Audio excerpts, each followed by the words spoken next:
Vamos adentrar agora numa história que muitos já conhecem, mas que sempre vai trazer aquele quê de enigma.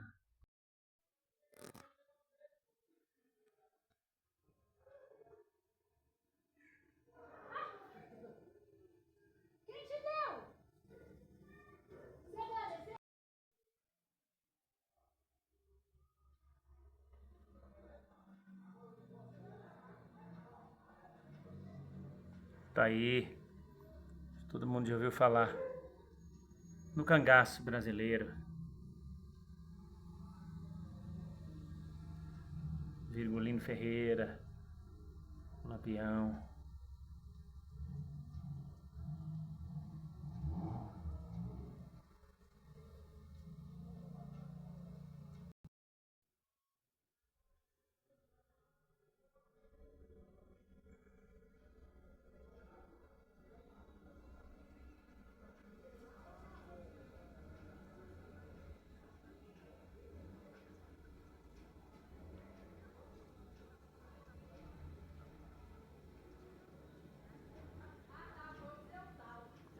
Camarada, não eram de brincadeira não, mandavam recado não.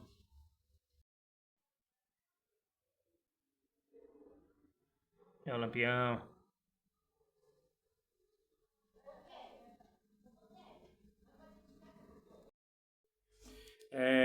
Lendo aqui o Resgate do Irmão Ferreira, o Cangaceiro do Cristo, a gente se dá conta de como a devoção ela tem um poder de conexão com o sagrado. Aqui no livro Os Dragões, o diamante no lodo não deixa de ser diamante, é possível perceber o quanto a devoção ela permite com que o ser, ainda que inconscientemente, acesse a lei de misericórdia. Que assim, você pode ter cometido todos os erros do mundo, mas a lei de misericórdia vai sempre te alcançar quando você tiver a humildade de pedir para o sagrado tomar conta da sua vida. É assim, mas aí é fácil, apronta tudo que é coisa ruim, depois ergue as mãozinhas a Deus e está tudo certo. Não, também não é assim. Você vai ter que reparar aquilo. Você vai ter que reparar o seu mal, porque o mal se repara através do bem, não é do sofrimento, não é pelo mal que se paga o mal. A moeda de se pagar o mal é o bem. Se você pagar o mal com o mal, você vai gerar mais mal, e mais mal vai voltar e vai se espalhar também. Então, assim, chega uma hora que pagar o mal pelo mal não é negócio. Pode parecer ser vantagem, pode parecer dar uma falsa sensação de poder, de ser Deus por um tempo, mas depois vai ver que não houve muita vantagem nisso. O capítulo começa com um prólogo, aqui na página 381, um trecho do livro de Lucas, do Evangelho de Lucas, capítulo 15, versículo 7.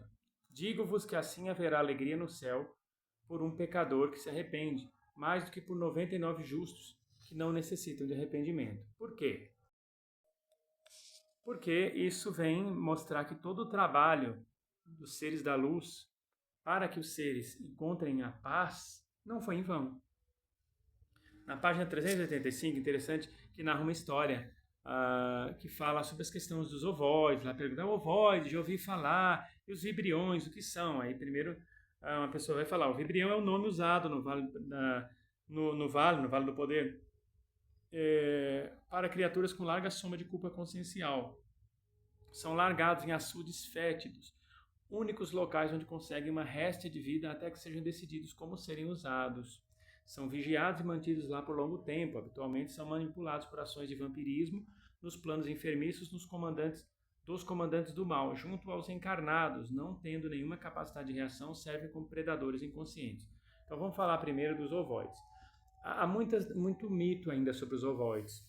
Veja bem, o ovoide é um espírito que ele perdeu a condição até mesmo monstruosa.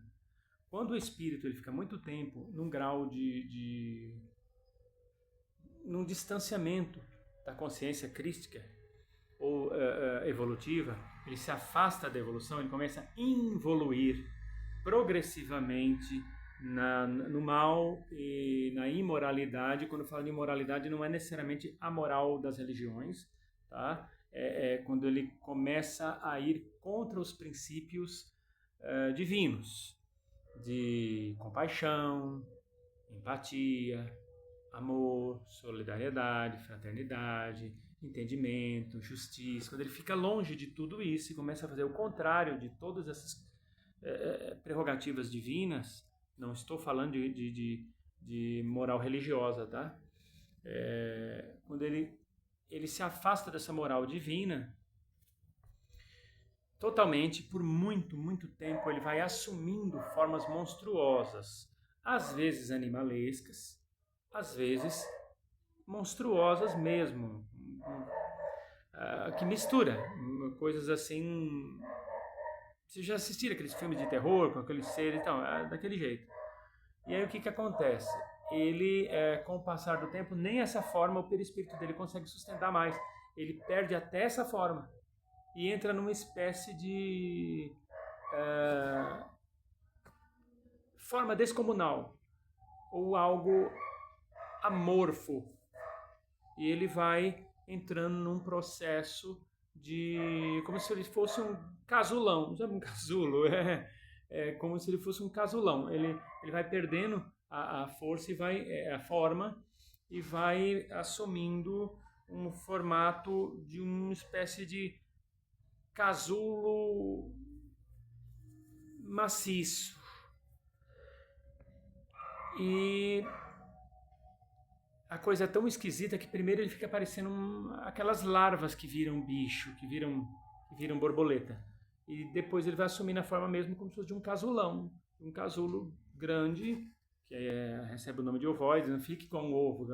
Vira uns ovinhos assim, não, vai ovinho. E eu já estive em desdobramento nessas regiões, cheguei a ver, é muito feio, é muito nojento, é fedido, é assustador. Alguns, assim, mantêm ainda uma leve ideia de que foi um ser humano ali, aquele bicho rastejando. Ali eles já não têm mais consciência de quem foram, sabe, eles estão bem distantes de qualquer coisa que os faça ter uma noção de que já foram gente um dia. O que acontece com esses ovoides? Quando resgatados, eles são levados para lugares onde passa por um processo de desovoidização que pode levar séculos. Até os espíritos vão tentar localizar o princípio divino daquele ser e a partir daí localizar os corpos dele, ver onde é que estão as fractais desse ser no universo, porque nós temos várias partes nossas que vivem em várias partes do universo. Ok, vão localizar essas dimensões e localizar as fractais desse ser no universo, que não necessariamente são ovoides, são seres que estão em sofrimento também, muitas vezes por conta daquele ser estar daquele jeito, aquela parte deles está daquele jeito. E vão nessas dimensões e vão conectar uma com a outra nas dimensões que elas estão, vão fazer links, né, de conexão, energeticamente falando, e vão colocá-los, caso queiram, e mais tarde ou mais cedo querem, nem que leve séculos, em alinhamento. Eles vão ficar alinhados numa mesma sintonia para resgatar aquele ser e devolver a ele a consciência humana. Consciência. Conforme for devolvendo a ele a consciência humana, trabalha-se o mental inferior e o mental superior no sentido de reumanizá-lo e devolver a ele uma forma humana. E aí eles vão conseguindo tirar aquele ovoide da forma de larva, de casulão, e vão devolvendo a ele uma leve formatação humana, até colocar ele em determinados equipamentos, que existem algumas colônias especializadas, onde aquilo vai moldando o perispírito dele de volta, né, moldando humanamente, são verdadeiros moldes. Você já viu aquelas máquinas de fazer tomografia, que a pessoa entra dentro, né, bem parecido. E nesses equipamentos, e ali tem seres extraterrestres, tem seres de diversas dimensões espirituais trabalhando para a recuperação do perispírito daquele ser. Para quê? Para que possa voltar o corpo astral dele novamente, ali para aquele perispírito, né? E aí alinhando corpo mental inferior, mental superior, corpo búdico e corpo crístico, e devolvendo a ele a condição humana. Ele volta, muitas vezes, depois de algum tempo, muito tempo, a uma condição humana em termos assim de formato, mas o mental ainda continua bem perturbado, muito perturbado. Ele fica num estado demente ainda por muito tempo. E quando perceberem que a demência já está num grau mais leve e que já dá para ter um contato ou quase que um diálogo com aquele ser, eles vão começando a preparar a reencarnação daquele ser, que é muito crítica. São reencarnações muito complicadas.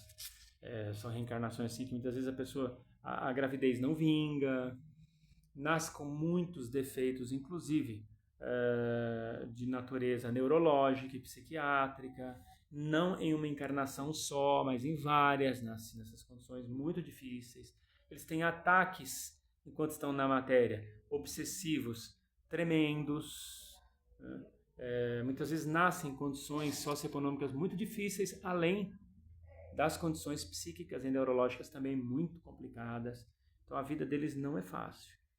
Não é fácil. Aliás, as encarnações não serão nem um pouco fáceis. Foram escolhas que fizeram durante as encarnações e durante o plano espiritual que resultaram naquilo ali. Bom, estou falando do caso do ovoide. O vibrião, ele ainda não é um ovoide, mas ele ainda está naquela condição de uma larva, uma larvona, antes de virar um casulão. Pronto. Se você entender o que é um ovoide, você vai entender o que é um vibrião. Um vibrião é um ser que está caminhando para virar um ovoide. Ponto.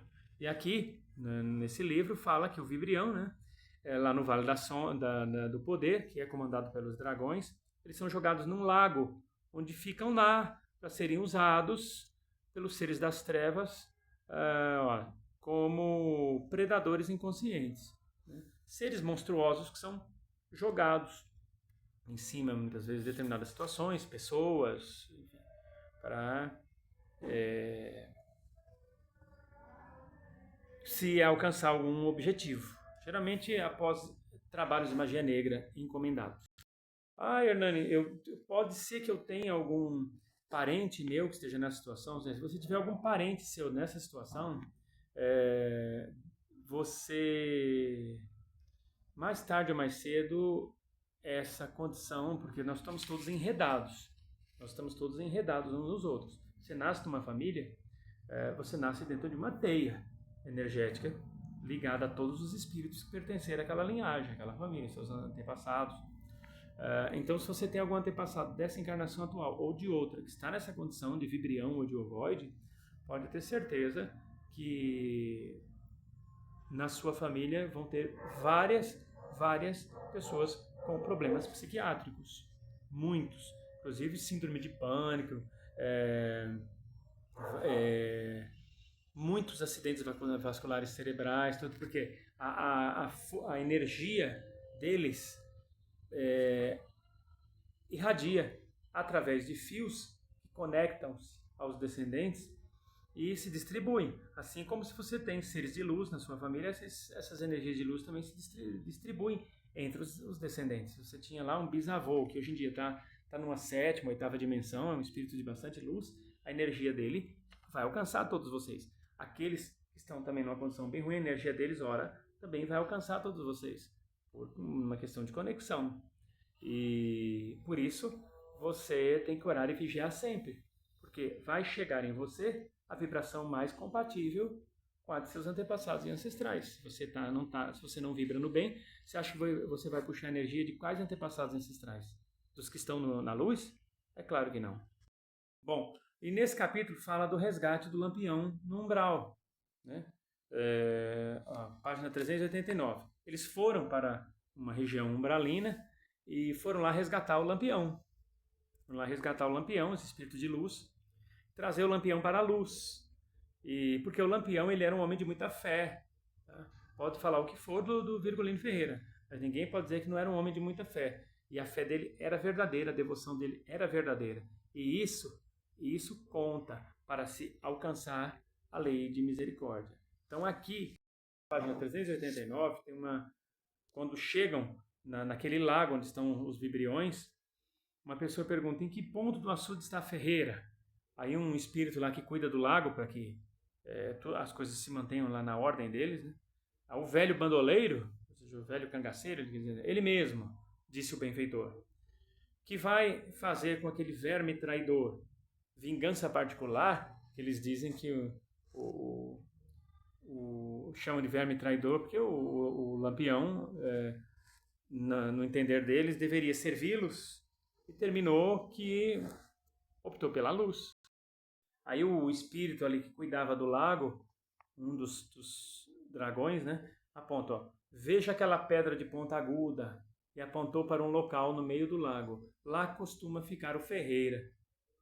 Agora, dei a foto, né, que ele mostrou a fotografia do Lampião para o guardião do lago lá, e o camarada, aí uma pessoa diz assim, não acreditei no que vi. Matias literalmente mergulhou naquele poço nauseante, desapareceu. O vigia, depois disso, calado e soturno, olhava-me com desconfiança, fazendo uma cara feia de dar medo. Eles ficam lá batendo um papo com o vigia lá do lago, e o doutor Bezerra de Menezes estava lá também, conversando com esse Homens das Sombras, e quando depois de algum tempo, a narradora do episódio diz assim, repentinamente vimos, isso já na página 393, no começo da página, e repentinamente vimos o líquido viscoso do açude remexer perto de nós. Em um salto, Matias saiu daquele lamaçal trazendo nos braços um trapo humano. Os bandioleiros aproximaram-se e começaram a limpar as narinas daquele homem magérrimo, escalpelado pelos componentes químicos daquele líquido efervescente. Sem veste, com pele totalmente acinzentada, sequer abriu os olhos, balbuciava sons estranhos e sem sentido. Era o irmão Ferreira. Tarefa cumprida, disse Matias. O Matias era aquele obsessor que atacava antes o hospital de Uberaba, que chegou a ser resgatado, tratado lá por eles por um bom tempo e passou a servir como guardião do espaço deles lá. E nessa missão de resgate, Matias foi resgatar o cangaceiro. Teve um momento interessante, que na página 394, que o Matias chama a companheira de Senda, fala assim, olha bem, Dona Modesta, agache-se aqui comigo à beira do açude. Ele fala assim, pegue um pouco dessa substância pútrida, da água lá, esfregue nos braços e chegue perto das narinas. Ela disse, não poderia ser tão real, imagens claras formavam-se no meu campo mental. Abri os olhos para espantá-las, tudo em vão, estavam vivas em movimento à minha frente, como uma nuvem contendo aos centros as cenas do meu passado. Via-me na mesma condição da criatura recém-resgatada dos laços fétidos. Tive medo, comecei a perder o controle, lembrei-me das crises durante a passagem pelos vales. Vocês se lembram uma vez que eu falei o quanto é importante a gente trabalhar naquelas sessões de desobsessão, onde vêm os irmãozinhos desencarnados, que viveram com intenções não orientadas para o bem ou em franco sofrimento, são trazidos nessas sessões para serem doutrinados, entre aspas?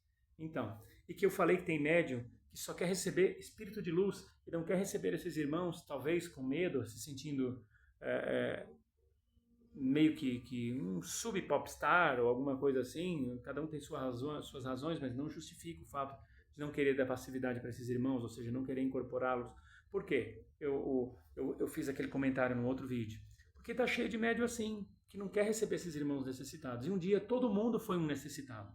Todo dia alguém necessitou de um resgate, de um diálogo fraterno para despertar e entender o quanto aquele sofrimento, aquela conduta estava fazendo mal.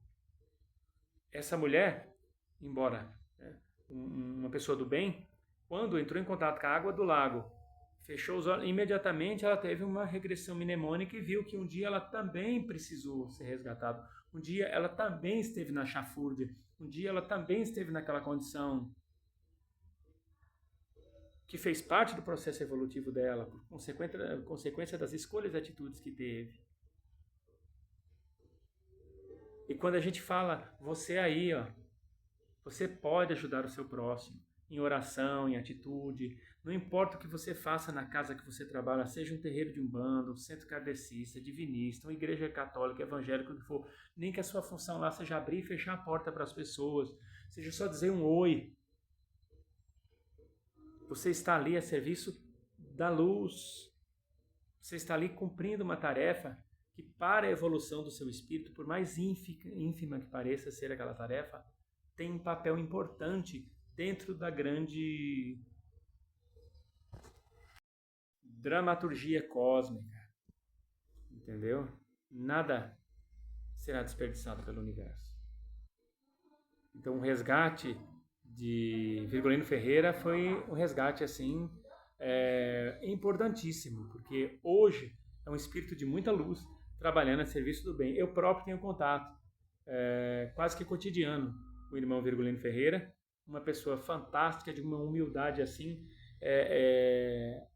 de causar comoção. E sincero, viu? Sincero, não tem papo na língua não. Você quer dizer que ele se tornou um Exu? Por isso que ele não se tornou um Exu. Ele é um espírito da linha dos cangaceiros, que é um desdobramento da linha dos baianos. Eles trabalham como se fossem guardiões, mas atuam também em diversas frentes. Em questões familiares, desobsessão, saúde, proteção e outras tantas. E dão um exemplo de fé e determinação e autoconfiança assim inigualável.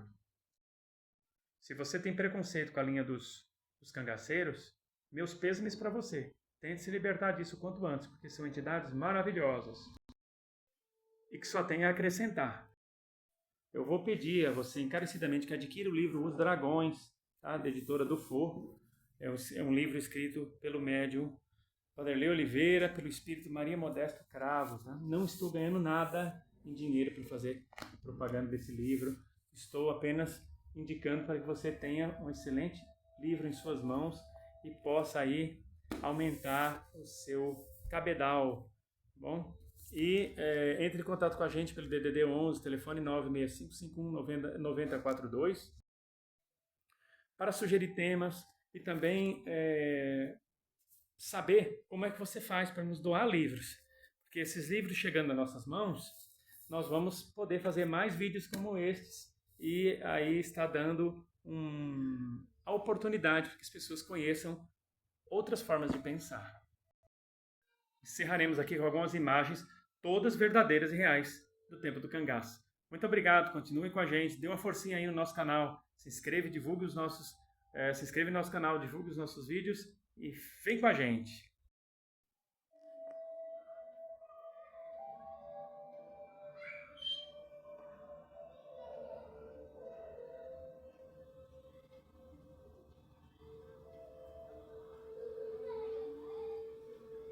Tá aí, Virgulino Ferreira.